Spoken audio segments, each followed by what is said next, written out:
മൊത്തത്തിൽ ഒരു വലിയ ആമുഖങ്ങളൊന്നുമില്ലാതെ കൂടുതൽ പരത്തി പറയാത്ത നിലക്ക് ഇസ്ലാമിനെ ഒന്ന് പരിചയപ്പെടുത്താനുള്ള ഒരു രീതിയും ശൈലിയും ഏത് മനുഷ്യൻ്റെ മുമ്പിലും ലളിതമായി പറഞ്ഞു കൊടുക്കാൻ, അതോടൊപ്പം അതിന് വ്യക്തമായ ദൈക്ഷണിക അടിത്തറ, ഖുർആനിക രീതിയിൽ തന്നെ ഉള്ള ദൈക്ഷണിക അടിത്തറ കാണിച്ചു കൊടുക്കാൻ പറ്റുന്ന ഒരു പരിചയപ്പെടുത്തി കൊടുക്കൽ. അത് എങ്ങനെയാണെന്ന് ചോദിച്ചാൽ, മനുഷ്യൻ എന്ന് പറയുന്നത് മറ്റ് ഇതര സൃഷ്ടികളെപ്പോലെ, മറ്റിതര ജന്തുക്കളെപ്പോലെയൊന്നും അല്ല എന്നത് എല്ലാ മനുഷ്യനും സമ്മതിക്കുന്നതാണ്. ആനയെപ്പോലെയോ കാളയെപ്പോലെയോ കഴുതയെപ്പോലെയോ ഒന്നും അല്ല മനുഷ്യൻ എന്നത്, വേറിട്ട ഒരു ജന്തുവാണ് എന്നത് ഏത് മനുഷ്യന്മാരും സമ്മതിക്കുന്നതാണ്. അതിനൊരുപാട് തെളിവുകൾ നമുക്ക് വേറെ പറയാം, ഞാൻ അതിലേക്കൊന്നും വരുന്നില്ല. അതിലൊക്കെ തർക്കിക്കുന്ന ആളുകളുണ്ടെങ്കിൽ നമുക്ക് അവിടെയും അതിന് ആർഗ്യുമെൻറ്റുകളൊക്കെ പറയാൻ പറ്റും. പക്ഷേ സമയം കളയേണ്ടതില്ലാത്തതുകൊണ്ട് ഞാൻ അതിലേക്കൊന്നും പോകുന്നില്ല. മനുഷ്യനൊരു വേറിട്ട ജന്തുവാണ്. അതുകൊണ്ട് തന്നെ സ്വാഭാവികമായിട്ട് മറ്റിതര ജന്തുക്കളിൽ നിന്ന് വ്യതിരിക്തനായി മനുഷ്യൻ ചില വിഷയങ്ങളെക്കുറിച്ച് ആലോചിക്കും, ചില വിഷയങ്ങളെക്കുറിച്ച് ചിന്തിക്കും, ചില വിഷയങ്ങളെക്കുറിച്ച് പഠിക്കും. ഇപ്പം മത ധാർമ്മിക സംവിധാനങ്ങൾക്കെതിരിൽ കുത്തിപ്പൊക്കി കൊണ്ടുവരുന്ന ശാസ്ത്രം എന്ന് പറയുന്ന വിഷയം പോലും നമ്മളിപ്പോൾ ഈ പറയുന്നതിന് തെളിവാണ്. കാരണം ശാസ്ത്രം എന്ന് പറയുന്നത് തന്നെ പ്രകൃതിയുടെയും പ്രകൃതിയിലെ പ്രതിഭാസങ്ങളുടെയും രഹസ്യങ്ങളെക്കുറിച്ചുള്ള പഠനവും അന്വേഷണമാണെന്ത് ശാസ്ത്രം. ഈ പ്രകൃതിയിലെ അല്ലെങ്കിൽ പ്രകൃതി പ്രതിഭാസങ്ങളിലെ രഹസ്യങ്ങളെക്കുറിച്ച് ആനയും കുതിരയും ഒട്ടകവും കഴുതയും കുറുക്കനും അന്വേഷിക്കാറുണ്ടോ? ഇല്ല. അവയുടെ കൂട്ടത്തിൽ നിന്ന് ശാസ്ത്രകാരന്മാർ വന്നിട്ടുണ്ടോ? ഇല്ല. അപ്പോൾ ഈ പ്രകൃതിയെക്കുറിച്ച് അന്വേഷിക്കുക എന്നത് മനുഷ്യൻ്റെ മാത്രം പ്രത്യേകതയാണ്. അങ്ങനെ അന്വേഷിച്ചുകൊണ്ട് ഉണ്ടായവരാണ് ശാസ്ത്രകാരന്മാർ. അങ്ങനെ അന്വേഷിച്ചുകൊണ്ട് രൂപപ്പെട്ടു വന്ന വൈജ്ഞാനിക മേഖലയുടെ പേരാണ് ശാസ്ത്രം എന്ന് പറയുന്നത്. ശാസ്ത്രകാരന്മാരോ ശാസ്ത്രമോ ഒന്നും തന്നെ ആനയുടെയും കുതിരയുടെയും ലോകത്ത് ഇല്ല. മനുഷ്യൻ്റെ മാത്രം പ്രത്യേകതയാണ്. ഇതൊക്കെ അംഗീകരിക്കാത്തവരാണെങ്കിൽ പിന്നെ അവരെ നമുക്ക് മനുഷ്യന്മാരുടെ കൂട്ടത്തിൽ തന്നെ എണ്ണാൻ പറ്റില്ല. അപ്പോൾ മനുഷ്യൻ ഈ പ്രകൃതിയിൽ ചിന്തിക്കും, അന്വേഷിക്കും. സ്വച്ഛന്തമായ അവൻ്റെ പ്രകൃതം മനുഷ്യനോട് പറയും, അല്ലെങ്കിൽ അവൻ ആത്മഹതം ചെയ്യും. ഇത്രയും രഹസ്യങ്ങളുള്ള, ഇത്രയും യോജിപ്പും പൊരുത്തവും ഉള്ള ഈ പ്രപഞ്ചം ഒരിക്കലും തന്നെ സ്വമേധയാ ഉണ്ടായതാവാൻ സാധ്യത ഇല്ല. വെറുതെ ഉണ്ടായതാവാനും സാധ്യതയില്ല. അല്ലെങ്കിൽ ഏതെങ്കിലും കഴിവ് കെട്ടവരായ ആളുകൾ ഉണ്ടാക്കിയതാവാനും സാധ്യത ഇല്ല. പിന്നെ ഇതിൻ്റെ പിന്നിൽ ഇത് സംവിധാനിച്ച ഒരുത്തൻ ഉണ്ട്. സമ്പൂർണതയുടെ എല്ലാ വിശേഷണങ്ങളും സമ്മേളിച്ച ഒരുത്തൻ. ഈ പ്രപഞ്ചത്തെ സജ്ജീകരിച്ചിരിക്കുന്നതിൻ്റെ പിന്നിൽ, സംവിധാനിച്ചതിൻ്റെ പിന്നിൽ ആ ഒരുത്തന് വലിയ ചില ലക്ഷ്യങ്ങൾ ഉണ്ട്. വെറുതെ പടച്ചതല്ല. ഇത്രയും കാര്യങ്ങളൊക്കെ മനുഷ്യൻ എന്ത് ചെയ്യും? സ്വന്തമായിട്ട് ആലോചിക്കും. സ്വന്തമായിട്ട് അവന് ആ ഒരു കൺസെപ്റ്റിലേക്ക് എത്താൻ കഴിയും. ലളിതമായിട്ട് നമ്മുടെ ഭാഷ പറഞ്ഞാൽ ദൈവമുണ്ട് എന്നും ഏകനാണ് ദൈവമെന്നും പരമശക്തനും അതുപോലെ ഇച്ഛാശക്തിയുള്ളവനും അതുപോലെ സർവജ്ഞനുമാണ് ആ ദൈവമെന്നും ആ ദൈവം മാത്രമാണ് ഈ പ്രപഞ്ചം പരിപാലിക്കുന്നത് എന്നും ഈ പ്രപഞ്ചത്തിൻ്റെ സൃഷ്ടിപ്പിലൂടെ ആ ഒരുത്തന് ചില ലക്ഷ്യങ്ങൾ ഉണ്ട് എന്നും മനുഷ്യന് സ്വന്തമായിട്ട് തന്നെ ആലോചിച്ച് മനസ്സിലാക്കാൻ കഴിയും. അല്ലാത്ത പക്ഷം അവിടെ സംഭവിക്കുന്നത് യുക്തിരാഹിത്യമാണ്. യുക്തിരാഹിത്യം ഒരിക്കലും സംഭവ്യം അല്ല. യുക്തിരാഹിത്യത്തെ ഒരിക്കലും ഒരു മനുഷ്യൻ അംഗീകരിക്കുകയും ഇല്ല. ചുരുക്കിയാണ് പറയുന്നത്. അപ്പോൾ യുക്തിയുക്തമായിരിക്കണം കാര്യങ്ങൾ. ആ യുക്തിയിൽപ്പെട്ടതാണ് ഈ പ്രപഞ്ചത്തിന് സൃഷ്ടാവ് വേണം, ഏകനായിരിക്കണം. ആ സൃഷ്ടിപ്പിൻ്റെ പിന്നിൽ സൃഷ്ടാവിന് ലക്ഷ്യം കൊണ്ട് വെറുതെ ആകാൻ പാടില്ല. അതുപോലെ അവൻ ചിന്തിക്കുന്നതാണ്, ഈ പ്രപഞ്ചത്തിലുള്ള എല്ലാ വസ്തുക്കളിൽ നിന്നും വേറിട്ടിട്ടുള്ള ആളാണ് ഞാൻ. ഈ പ്രപഞ്ചത്തിലുള്ള ഒരു വസ്തുവിനും ഇല്ലാത്ത പ്രത്യേകത എനിക്ക് ഉണ്ട്. ഈ പ്രപഞ്ചം മുഴുവനും, ഈ പ്രപഞ്ചത്തിലെ മുഴുവൻ പ്രതിഭാസങ്ങളും ഞാനൊരുത്തന് വേണ്ടിയിട്ടുള്ള സംവിധാനമാണ്. എനിക്കൊരുത്തന് വേണ്ടിയിട്ടുള്ള കാരുണ്യമാണ് ഈ പ്രപഞ്ചം മുഴുവനും എന്ന് മനുഷ്യനെന്ത് ചെയ്യും? ചിന്തിച്ച് മനസ്സിലാകും. സൂര്യൻ സഞ്ചരിച്ചുകൊണ്ടിരിക്കുന്നത്, മഴ പെയ്തുകൊണ്ടിരിക്കുന്നത്, തീ കത്തിക്കൊണ്ടിരിക്കുന്നത് എല്ലാം എനിക്ക് വേണ്ടിയിട്ടാണ്, എൻ്റെ സേവനത്തിന് വേണ്ടി. ഞാൻ കഴിക്കുന്ന ഭക്ഷണം, രാവിലെ കഴിച്ച റൊട്ടി ഉണ്ടാവാൻ അതിൻ്റെ പിന്നിൽ എന്തെല്ലാം ഇവിടെ പ്രവർത്തിച്ചിട്ടുണ്ട്? സൂര്യൻ പ്രവർത്തിച്ചിട്ടില്ലേ? മഴ പ്രവർത്തിച്ചിട്ടില്ലേ? തീ പ്രവർത്തിച്ചിട്ടില്ലേ? ഭൂമി പ്രവർത്തിച്ചിട്ടില്ലേ? കർഷകരും കച്ചവടക്കാരും പ്രവർത്തിച്ചിട്ടില്ലേ? അവരൊക്കെ പ്രവർത്തിച്ചതുകൊണ്ടല്ലേ എനിക്ക് റൊട്ടി തിന്നാൻ കഴിഞ്ഞത്. ഈ റൊട്ടി തിന്നുക എന്നത് എൻ്റെ ആവശ്യമല്ലേ? അപ്പോൾ എൻ്റെ ആവശ്യ നിർവഹണത്തിന് വേണ്ടിയാണ് ഞാനല്ലാത്ത ഈ സാധനങ്ങൾ മുഴുവനും വർക്ക് ചെയ്യുന്നത്. അതിലേതെങ്കിലും ഒന്ന് കുറഞ്ഞു പോയാൽ എൻ്റെ റൊട്ടിയെ അത് ബാധിക്കും എന്ന് തിരിച്ചറിയാൻ കൂടുതൽ ആലോചിക്കേണ്ട കാര്യമൊന്നുമില്ല, കുറച്ചാലോചിച്ചാൽ മതി. തിരിയുണ്ടോ? അപ്പോൾ സ്വാഭാവികമായിട്ടും എല്ലാ വസ്തുക്കളെയും എൻ്റെ ഉപകാരത്തിന് വേണ്ടി സൃഷ്ടിച്ച് സംവിധാനിച്ച ആ ഒരുത്തനോട് നന്ദിയുള്ളവനായിരിക്കുക എന്നത് ആണ് യുക്തി, അല്ലേ? അല്ലാത്തത് നന്ദികേടാണ്, വൃത്തികേട്, മഹാമോശത്തരം. അപ്പോൾ ആ നന്ദി അവനോട് മാത്രമേ കാണിക്കാനും പാടുള്ളൂ, വേറെ ആർക്കും കൊടുക്കാൻ പാടില്ല. കാരണം എനിക്ക് ഈ ഉപകാരങ്ങളൊക്കെ ചെയ്തു തന്നത് ആ ഒരു പ്രപഞ്ച സൃഷ്ടാവാണ്. വേറെ ആർക്കും അതിലൊരു റോളും ഇല്ല. വേറെ ആർക്കെങ്കിലും അതിലൊരു റോളുണ്ട് എന്ന് ഞാൻ പറയുകയാണെങ്കിൽ അതിൻ്റെ അർത്ഥം ഇതിനെ മുഴുവൻ സംവിധാനിച്ചത് ഒരാളല്ല, രണ്ടാളാണെന്നാണ്. അതുകൊണ്ടല്ല രണ്ടാൾക്ക് നന്ദി പറയേണ്ടി വരുന്നത്. അങ്ങനെ രണ്ടാളുണ്ടാവില്ല, ഒരാളെ ഉണ്ടാവുള്ളൂ, മൂന്നാളുണ്ടാവില്ല. അപ്പോൾ നന്ദി പറയണം. ആ നന്ദി ഏതൊരു സ്രോതസ്സിൽ നിന്നാണോ കാരുണ്യം വന്നിട്ടുള്ളത് ആ ഒരു സ്രോതസ്സിലേക്ക് മാത്രമേ തിരിച്ചുവിടാൻ പാടുള്ളൂ. ഇത്രയും കാര്യങ്ങൾ മനുഷ്യന് സ്വന്തമായിട്ട് മനസ്സിലാക്കാൻ കഴിയും. പിന്നെ മനുഷ്യന് മനസ്സിലാക്കാൻ പ്രയാസമുള്ള സംഗതി എങ്ങനെയാണ്, എപ്രകാരത്തിലാണ് ഈ നന്ദി കാണിക്കേണ്ടത് എന്നുള്ളതാണ്. നന്ദി ചെയ്യണം, മറ്റൊരു ഭാഷയിൽ പറഞ്ഞാൽ ആരാധിക്കണം, അല്ലെങ്കിൽ ഇബാദത്ത് ചെയ്യണം എന്നതിലേക്ക് മനുഷ്യന് എത്തിപ്പെടാൻ കഴിയുമെങ്കിലും എങ്ങനെയാണ് ഇബാദത്ത് ചെയ്യേണ്ടത്, എപ്പോഴാണ് ഒരു വിഷയം ഇബാദത്ത് ആവുക, എപ്പോഴാണ് ഇബാദത്ത് അല്ലാതാവുക, ഒരു വിഷയം തന്നെ ചിലപ്പോൾ നന്ദിയാവും, ചിലപ്പോൾ നന്ദി കേടാവും. റമദാനിൽ നോമ്പെടുക്കൽ നന്ദിയാണ്. ഉദാഹരണം, റമദാൻ കഴിഞ്ഞിട്ട് പെരുന്നാളിനന്ന് നോമ്പെടുക്കലോ നന്ദി കേടാണ്. ഇതെങ്ങനെ ഇപ്പോൾ നമുക്ക് മനസ്സിലായത്? സ്വന്തം ബുദ്ധി കൊണ്ടാ? അല്ല. അപ്പോൾ അത് സ്വന്തം ബുദ്ധി കൊണ്ട് മനസ്സിലാക്കാൻ കഴിയില്ല. അപ്പോൾ നമുക്ക് നന്ദി എന്താണ്, നന്ദികേട് എന്താണ്, ഇബാദത്ത് എന്താണ്, ഇബാദത്ത് അല്ലാത്ത എന്താണ് എന്ന വിഷയം ആര് തന്നെ പറഞ്ഞു തരണം? ഈ സൃഷ്ടാവ് തന്നെ പറഞ്ഞു തരണം. ആ സൃഷ്ടാവ് എങ്ങനെയാണത് പറഞ്ഞു കൊടുക്കുക? ആ സൃഷ്ടാവിൻ്റെ നടപടിക്രമങ്ങൾ നേർക്ക് നേരെ ഓരോരുത്തരുടെ അടുക്കൽ വന്ന് പറഞ്ഞു കൊടുക്കുക എന്നതല്ല.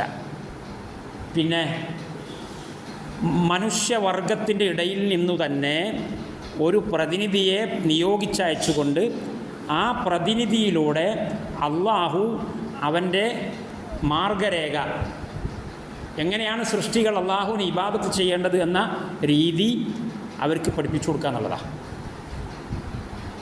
ആ കാര്യം മനുഷ്യൻ അള്ളാഹുവിനോട് ആവശ്യപ്പെടും. പടച്ചോനെ, നിനക്ക് അല്ലെങ്കിൽ പ്രപഞ്ചനാഥ നിനക്ക് ഇബാദത്ത് ചെയ്യണം എന്ന് എനിക്കറിയാം, പക്ഷെ അത് നീ എനിക്ക് പഠിപ്പിച്ചു തരണം എന്ന് പ്രപഞ്ചനാഥനോട് മനുഷ്യൻ എന്ത് ചെയ്യും? ആവശ്യപ്പെടും. വേറെ ഒരാൾക്കും ഇബാദത്ത് ചെയ്യാൻ പാടില്ല എന്ന് അവൻ സമ്മതിക്കും. തിരിയുണ്ടോ? ഇതൊക്കെ അവൻ്റെ ചിന്തയുടെ ഒരു ശൈലിയാണ്. ഈ ശൈലിയിലെ മനുഷ്യൻ ചിന്തിക്കുള്ളൂ. അല്ലാത്ത ഒരു ശൈലിയിലുള്ള ഒരു ചിന്തക്ക് എന്തുണ്ട്? തകരാറുമുണ്ട്. ആ ചിന്ത ഒരു ശരിയായ ബുദ്ധിയിൽ നിന്ന് ഉത്ഭവിക്കുന്ന ചിന്തയാവുകയില്ല. ഒരു ഉദാഹരണം ഞാൻ പറയാം. നമ്മളിപ്പോൾ ഈ പറഞ്ഞ ശരിയായ ചിന്താരീതിക്ക് വിരുദ്ധമായി, ശ്രദ്ധിക്കണില്ലേ, ഇപ്പോൾ പറഞ്ഞ ശരിയായ രീതിയിലുള്ള ഈ ചിന്താഗതിക്ക് വിരുദ്ധമായി ഇടക്കാലത്ത്, അത് ഏത് കാലത്താണെന്ന് കൃത്യമായിട്ട് എനിക്കറിയില്ല, ആധുനിക കാലഘട്ടത്തിലെ ഈ ശാസ്ത്ര പുരോഗതിയുടെയൊക്കെ ശേഷമായിരിക്കാനാണ് സാധ്യത,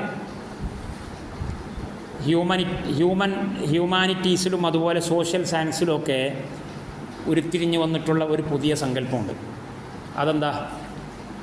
ദൈവവിശ്വാസം എന്ന് പറയുന്നത്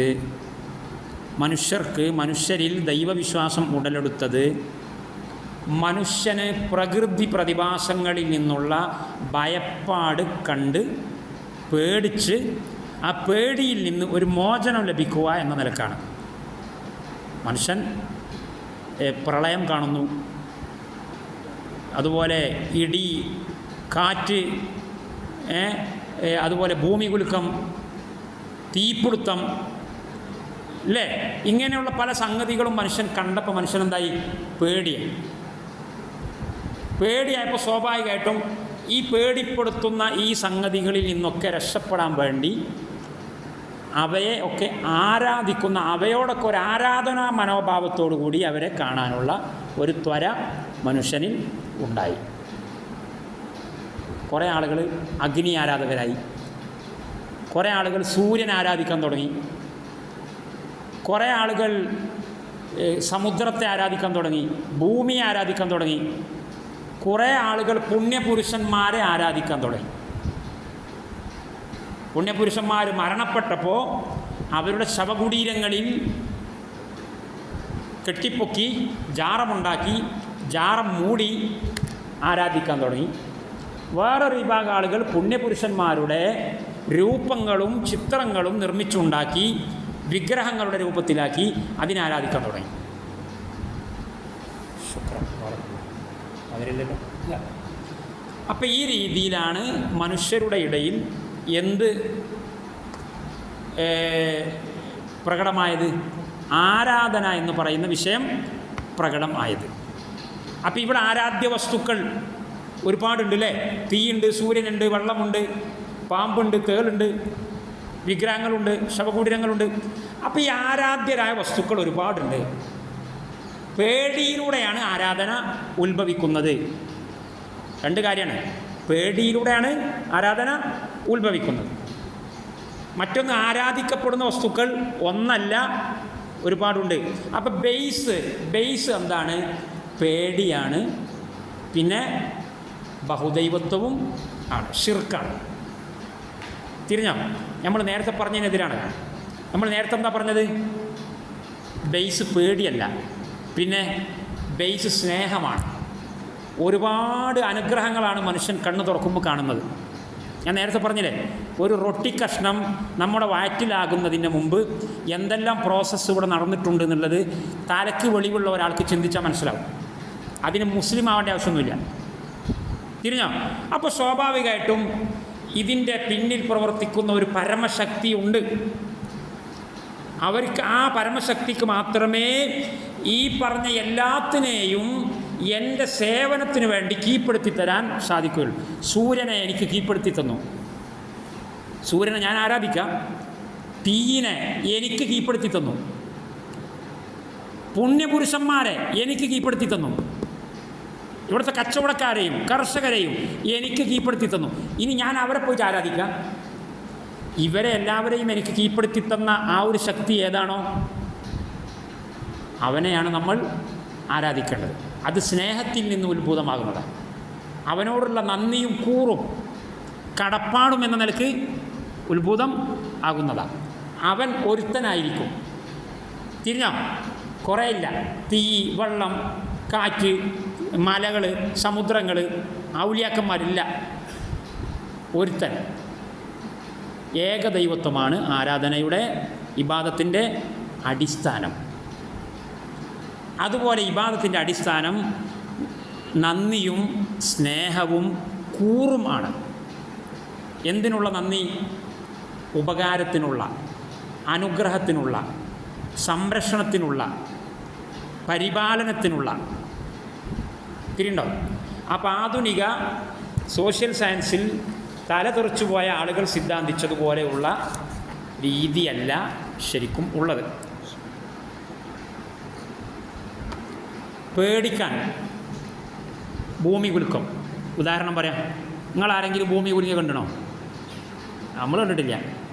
10-50 കൊല്ലമായിട്ട് ഭൂമി കുലുങ്ങിയിട്ടുണ്ട് എന്ന് അവിടെയും കൂടെയൊക്കെ പറയുന്ന വാർത്തകൾ കേൾക്കുന്നുണ്ടെന്നല്ലാതെ എൻ്റെ ജീവിതത്തിൽ ഞാൻ ഭൂമി കുലുങ്ങിയത് കണ്ടിട്ടില്ല. പിന്നെ ഞാനെന്തിനാ ഭൂമിനെ പേടിക്കണത്? ഇനി പ്രളയം.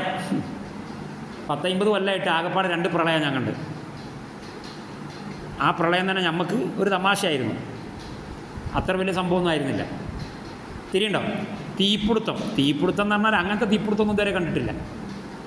അങ്ങനെ പേടിച്ചു കൊണ്ടാൽ മാത്രമല്ല തീപിടുത്തമൊന്നും കണ്ടിട്ടില്ല. അപ്പം നമ്മളുടെ ജീവിതത്തിൻ്റെ ഇടയിൽ കണ്ടവരുണ്ടാകാം, തീപിടുത്തം കണ്ടവരുണ്ടാകാം, പക്ഷെ പ്രളയം കണ്ടിട്ടുണ്ടാവില്ല. പ്രളയം കണ്ടവരുണ്ടാകാം, തീപിടുത്തം കണ്ടിട്ടുണ്ടാവില്ല. ചുരുക്കി പറഞ്ഞാൽ മനുഷ്യൻ്റെ ദീർഘിച്ച ആയുസ്സിൻ്റെ ഇടയിൽ മനുഷ്യൻ കാണുന്ന, അനുഭവിക്കുന്ന അപായങ്ങൾ എന്ന് പറഞ്ഞാൽ ആകെ മൊത്തം അനുഭവങ്ങളിൽ 1% പോലും ഇല്ല. ഒരു മനുഷ്യൻ്റെ അനുഭവങ്ങളിൽ 1% പോലും എന്തില്ല? നിങ്ങളിപ്പോൾ ഈ പറയുന്ന രീതിയിലുള്ള പേടിപ്പെടുത്തുന്ന, ഭീതിപ്പെടുത്തുന്ന അപായ സംഭവങ്ങൾ ഇല്ല. പിന്നെ എങ്ങനെയാണ് നിങ്ങളുടെ മൈൻഡ് സെറ്റ് മുഴുവൻ ഒരു അപായത്തിൻ്റെ ചുറ്റും കിടന്ന് കറങ്ങുന്നത്? നിങ്ങളെ ജീവിതത്തെ മുഴുവൻ നിയന്ത്രിക്കുന്ന ഒരു അപായ. അപ്പോൾ ബാക്കിയുള്ള 99% സംഗതിയും ചിത്രത്തിലില്ലേ? നിങ്ങൾ കിടന്നുറങ്ങുമ്പോൾ പോലും നിങ്ങൾക്ക് ലഭിച്ചുകൊണ്ടിരിക്കുന്ന അനുഗ്രഹമുണ്ട്. നിങ്ങളെ ശരീരം ഉറങ്ങിയായിരിക്കും, അല്ലെങ്കിൽ കണ്ണുകൾ ഉറങ്ങിയായിരിക്കും, പക്ഷെ അപ്പോഴും നിങ്ങളെ ശരീരത്തിൻ്റെ ഒരു ഭാഗം ഉറങ്ങാതെ ഇരിക്കണം, അല്ലേ? നിങ്ങൾ ആന്തരിക അവയവങ്ങൾ ഉറങ്ങാതെ പ്രവർത്തിക്കണം. നിങ്ങളുടെ രക്തസഞ്ചാര പദം ഉറങ്ങാതെ പ്രവർത്തിക്കണം. നിങ്ങളുടെ ശ്വാസോച്ഛ്വാസം ഉണർച്ചയിൽ എപ്രകാരമാണോ അതേ പ്രകാരത്തിൽ, അതേ അവധാനതയിൽ സംഭവിച്ചുകൊണ്ടിരിക്കണം. ഈ അനുഗ്രഹങ്ങളൊക്കെ നമുക്ക് കാൽക്കുലേറ്റ് ചെയ്യാൻ കഴിയുമോ? എണ്ണി കണക്കാക്കാൻ കഴിയുമോ? അളന്ന് കണക്കാക്കാൻ കഴിയുമോ? എന്നിട്ട് അതൊക്കെ അവിടെ വെച്ചിട്ട് ഏതോ ഒരു കാലത്ത് എവിടോ ഒരു മലമ്മ കത്തിയതാണ് ഓനെന്തായത് പേടിച്ചത്. എന്നിട്ട് അതിൻ്റെ പേരിൽ തീയിനെ ആരാധിക്കണം, പോലും വെള്ളത്തിന് ആരാധിക്കണം, ഔലിയാക്കന്മാരെ ആരാധിക്കണം എന്ന് പറയുന്നത് എന്തല്ല? ശരിയായ ചിന്താഗതിയല്ല. മനുഷ്യൻ ഏറ്റവും കൂടുതൽ അനുഭവിക്കുന്നത് എന്താകുന്നു? അനുഗ്രഹങ്ങളാകുന്നു. അതും ചില്ലറ അനുഗ്രഹങ്ങൾ അല്ല. അവനെ 4 പാടും വരിഞ്ഞു മുറുക്കിയിട്ടുള്ള, വലയം ചെയ്തിട്ടുള്ള അനുഗ്രഹങ്ങളാണ്. അപ്പോൾ സ്വാഭാവികമായിട്ടും ശരാശരി ബുദ്ധിയുള്ള, പ്രകൃതം കളങ്കം വന്നിട്ടില്ലാത്ത ഒരാൾ ചിന്തിക്കുക, അല്ലെങ്കിൽ അദ്ദേഹം ഫോക്കസ് ചെയ്യുക അനുഗ്രഹങ്ങളിലായിരിക്കും. അതിന് പ്രത്യുപകാരം എന്ന് പറയുന്നത് ശരിയല്ല, അതിന് നന്ദി എന്ന രീതിയിൽ, കടപ്പാട് എന്ന രീതിയിൽ, കൂറ് എന്ന രീതിയിലായിരിക്കും അവൻ്റെ മാനസികാവസ്ഥ പ്രവർത്തിക്കുക. തിരിയുണ്ടോ? ഇനി അപായങ്ങൾ എന്ന് തന്നെ പറയാം. ചിലപ്പോഴൊക്കെ എന്തെങ്കിലും അപായങ്ങളൊക്കെ ഉണ്ടായിക്കൂടായില്ല, അല്ലേ? ഈ അപായങ്ങൾ പോലും യഥാർത്ഥത്തിൽ ഒരനുഗ്രഹമല്ലേ? ഒരാൾക്ക് രോഗം ഉണ്ടായി നോക്കുക. ഒരാൾക്ക് രോഗമുണ്ടായാൽ ആ രോഗം ഒരു വശത്ത് ഒരു അപായമാണെങ്കിൽ പോലും ആ രോഗം മറുവശത്ത് എന്താണ്? അനുഗ്രഹമാണ്. കാരണം അവൻ ഇതുവരെ ആസ്വദിച്ചിരുന്ന ആരോഗ്യത്തിൻ്റെ വില എത്രമാത്രം ഉണ്ടായിരുന്നുവെന്ന അറിവ് അവന് ഇപ്പോഴാണ് കൂടുതലുണ്ടായത്. കണ്ണുണ്ടെങ്കിൽ കണ്ണില്ലാതാകുമ്പോഴേ കണ്ണിൻ്റെ വില അറിയുള്ളൂ എന്നുള്ള എല്ലാവരും പറയല്ലേ? അപ്പോൾ കണ്ണിൻ്റെ വില അറിയുക എന്നത് ഒരനുഗ്രഹമല്ലേ? ഇനി ഇവൻ്റെ രോഗം മാറി രണ്ടാമത് വീണ്ടും ആരോഗ്യത്തിലേക്ക് വരുമ്പോൾ ആ ആരോഗ്യത്തിൻ്റെ മൂല്യം അവന് കൂടുതൽ ബോധ്യപ്പെട്ടു അല്ലേ? ഇനി രണ്ടാമത് ആ ആരോഗ്യം നശിക്കാതെ ആ ആരോഗ്യത്തെ പരിപാലിക്കാൻ നേരത്തെ ഉണ്ടായ രോഗം അവന് പിന്നെ പ്രോത്സാഹനം കൊടുക്കില്ലേ? കൊടുക്കും അല്ലേ? ഒരിക്കൽ ഏതായാലും അബദ്ധം പറ്റി, ഇനിയെങ്കിലും അബദ്ധം പറ്റാതെ രോഗം വരാതെ ജീവിക്കണം എന്നുള്ളത് അവൻ ചിന്തിക്കും. അപ്പോൾ അപകടങ്ങൾ പോലും അപായങ്ങൾ പോലും മറുവശത്ത് വലിയ അനുഗ്രഹങ്ങളുടെ വാതിലുകളാണ് തുറന്നു കൊടുക്കുന്നത്. അപ്പോൾ നമുക്ക് ഉണ്ടാവേണ്ടത് പേടിയാണോ അതല്ല നന്ദിയാണോ? നന്ദിയാണ്. തിരിയുണ്ടോ? അപ്പോൾ ഏകദൈവത്വം എന്നതാണ് മനുഷ്യൻ്റെ ചിന്തയുടെ ബേസ്. ഷിർക്ക് എന്നത് മനുഷ്യൻ്റെ ചിന്തയിൽ അടിഞ്ഞുകൂടിയിട്ടുള്ള മാലിന്യമാണ്, കളങ്കമാണ്. തൗഹീദ് എന്നത് മനുഷ്യ പ്രകൃതമാണ്. തിരിഞ്ഞോ? ആരാധനയുടെ ബേസ് എന്നത് നന്ദിബോധമാണ്, അല്ലാതെ എന്തല്ല ഭീതിയോ പേടിയോ അല്ല. പിന്നെ നമ്മൾ പറഞ്ഞു അള്ളാഹുവിന് നന്ദി ചെയ്യേണ്ട രീതി എങ്ങനെയാണെന്ന് നമുക്കറിയില്ല. അത് അറിയണമെങ്കിൽ അള്ളാഹു തന്നെ എന്ത് ചെയ്യണം? പഠിപ്പിച്ചു തരണം. അത് പഠിപ്പിച്ചു തരുന്നത് അള്ളാഹുവിൻ്റെ നടപടിക്രമം അനുസരിച്ച് പ്രവാചകന്മാരുടെ നിയോഗത്തിലൂടെയാണ്. തിരിഞ്ഞോ? ഈ മനുഷ്യൻ ചിന്തിച്ച് ഇതുവരെ നമ്മളിപ്പോൾ ഈ പറഞ്ഞ ക്രമത്തിൽ ചിന്തിച്ചുകൊണ്ട് വന്ന ഈ പോയിന്റിലെത്തിയ മനുഷ്യൻ അടുത്ത ചോദ്യം അവൻ ഉന്നയിക്കുന്നത് എനിക്കിനി മാർഗദർശനം നൽകണം എന്നാണ്. ആ മാർഗദർശനം മുമ്പ് കഴിഞ്ഞുപോയ ആളുകളുടേതായ മാർഗദർശനമാണ്. ഒരു നടപടിക്രമം ഉണ്ടാവുമല്ലോ, ഒരു പാരമ്പര്യം. അതാണ് അവൻ ചോദിക്കുന്നത്. ആരുടേത് അല്ല, ആരുടെ മാർഗമല്ല? പിഴച്ചുപോയ ആളുകളുടെ മാർഗമല്ല, അള്ളാഹുവിൻ്റെ മാർഗദർശനം ലഭിച്ച ആളുകൾ. ഞാൻ പറയുന്നത് നിങ്ങൾക്ക് മനസ്സിലാണ്ടോ? നമ്മൾ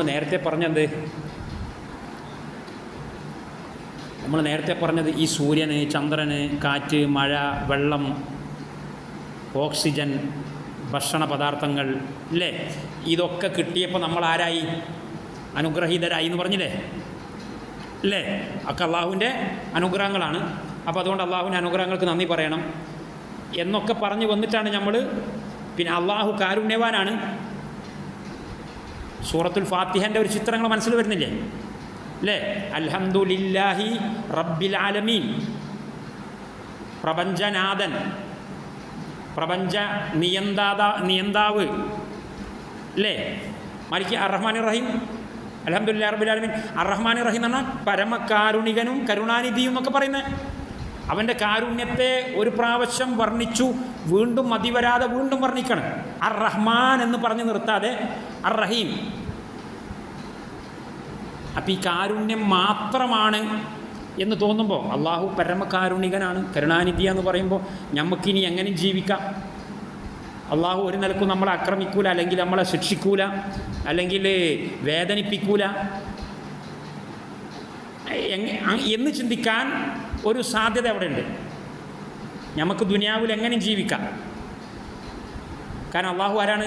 റഹ്മാനും റഹീമുമാണ് എന്നൊരു തെറ്റായ ധാരണ മനുഷ്യനുണ്ടാകാൻ പാടില്ല.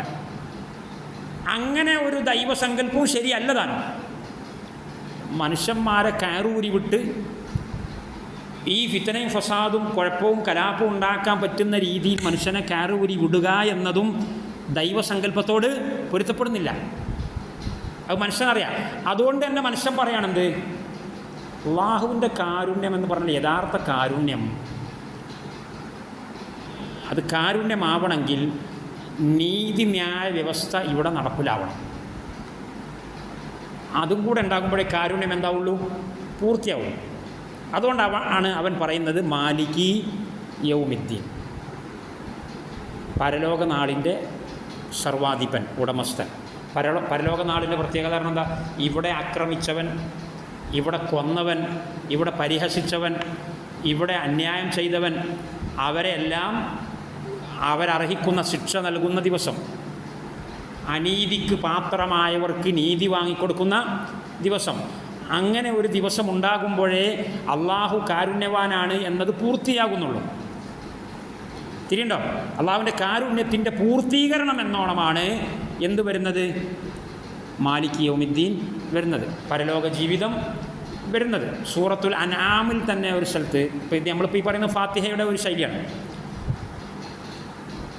സൂറത്തുൽ അൻആമിൻ്റെ 12-ാമത്തെ സൂക്തത്തിൽ കാണാം, ഖുൽ ലിമൻ മാ ഫിസ് സമാവാതി വൽ അർദ്, ആകാശഭൂമികളും അതിലുള്ളതും ആർക്കുള്ളതാണ് എന്ന് ചോദിച്ചു നോക്കൂ. ആരോട്? കാഫിരീങ്ങളോട്. പ്രവാചകനോടല്ല പറയാം. അപ്പോൾ കാഫിരീങ്ങൾ സ്വാഭാവികമായിട്ട് എന്തേ പറയുള്ളൂ? അതൊക്കെ അള്ളാഹുവിനുള്ളതാണ്.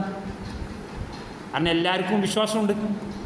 അതുകൊണ്ട് അവർക്ക് പറയാനുള്ള മറുപടി നമ്മൾ തന്നെ പറയാം, ഖുൽ ലില്ലാഹ്, ഖുൽ ലില്ല. നബിയെ നിങ്ങൾ തന്നെ പറയൂ, ഉത്തരം നിങ്ങൾ തന്നെ പറഞ്ഞോളി.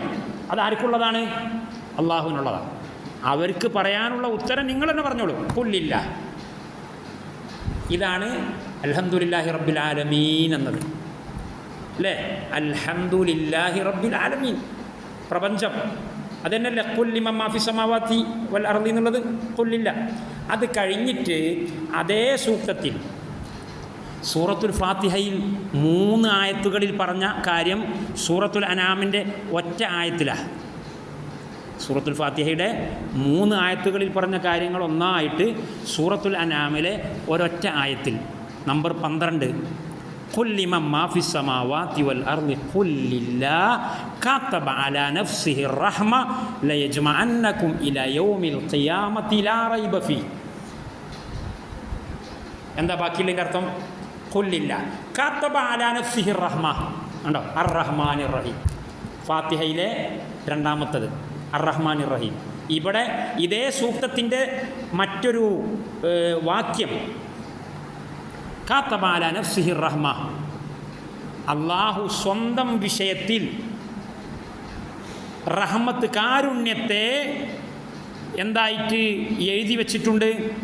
തൻ്റെ ഗുണമായിട്ട് എഴുതി വെച്ചിട്ടുണ്ട്. കതബ അലാ നഫ്സിഹി. കതബ എന്ന് പറഞ്ഞാൽ എന്താ? തീരുമാനമാണ്, ഇനി മാറ്റം ഉണ്ടാവില്ല. അള്ളാഹുവിൻ്റെ കാരുണ്യവാൻ എന്ന ഗുണത്തിന് ഇനി ഒരിക്കലും മാറ്റം ഉണ്ടാവുകയില്ല.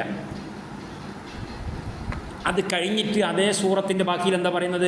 കതബ അലാ നഫ്സിഹി റഹ്മ ലയജ്മഅന്നകും ഇലാ യൗമിൽ ഖിയാമത്തി ലാ റൈബ ഫീ. ആണോ? അള്ളാഹു അവൻ്റെ വിഷയത്തിൽ കാരുണ്യം തീരുമാനിച്ചു വച്ചിട്ടുണ്ട്. ആ കാരുണ്യത്തിൻ്റെ ഭാഗമായിട്ടാണ് ലയജ്മഅന്നകും ഇലാ യൗമിൽ ഖിയാമ, നിങ്ങളെ എല്ലാവരെയും അള്ളാഹു ഉറപ്പായിട്ടും, ലയജ്മഅന്നകും എന്ന് പറഞ്ഞത് ഉറപ്പായിട്ടും, ഒരു ദിവസത്തിൽ അഥവാ യൗമുൽ ഖിയാമ, പരലോക നാളിൽ നിങ്ങളെ എല്ലാവരെയും, ആക്രമിച്ചവനെയും ആക്രമിക്കപ്പെട്ടവനെയും, സൽക്കർമ്മം ചെയ്തവനെയും തിന്മ പ്രവർത്തിച്ചവനെ എല്ലാവരെയും അള്ളാഹു ഉറപ്പായിട്ടും ഖിയാമത്ത് നാളിൽ ഒരുമിച്ച് കൂട്ടും. ഇത് എവിടെ പറയുന്നത്? കതബ അലാ നഫ്സിഹി റഹ്മ എന്ന് പറഞ്ഞതിൻ്റെ ശേഷം ലാ റൈബ ഫീഹി, ആ ദിവസം ഉണ്ടാകുമെന്ന വിഷയത്തിൽ ഒരാൾക്കും സംശയമില്ല.